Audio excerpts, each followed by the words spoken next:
एकनाथ शिंदे बोलतायत। गोलंदाजीने न्यूझीलंडच्या फलंदाजांना तंबूचा रस्ता दाखवणारा जसप्रीत बुमराह या सर्वांचं खास अभिनंदन केलं पाहिजे। आणि त्याचबरोबर संजू सॅमसन यांनी 46 चेंडूत 89 धावा आणि संघाचा पाया भक्कम केला।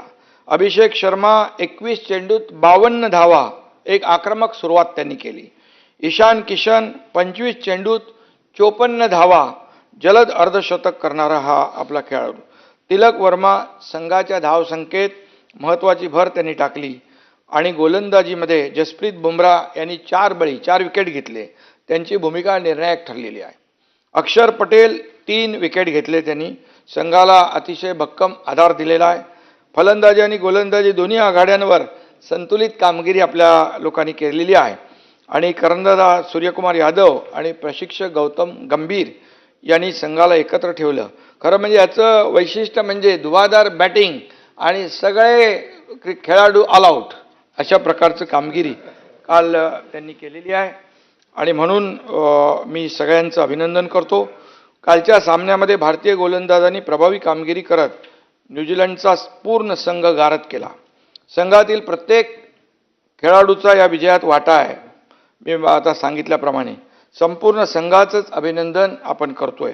संपूर्ण स्पर्धेत भारतीय संघाने अत्यंत शिस्तबद्ध, आत्मविश्वासपूर्ण आणि सांघिक खेळाचं दर्शन घडवलेलं आहे आणि या ठिकाणी फलंदाजी, गोलंदाजी आणि क्षेत्ररक्षण या तिन्ही आघाड्यांवर खेळाडूंनी उत्कृष्ट कामगिरी करत जगातील बलाढ्य संघांना मागे टाकलेला आहे आणि भारताला पुन्हा एकदा क्रिकेट विश्वात सर्वोच्च स्थानावर नेलेला आहे।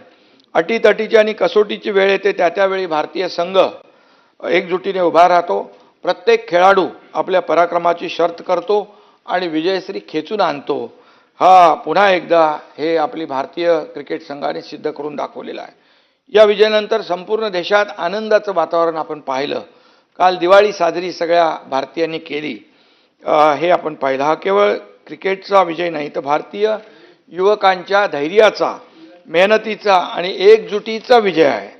क्रिकेट हा भारतातच फक्त खेळ नाही तर उत्सव आहे।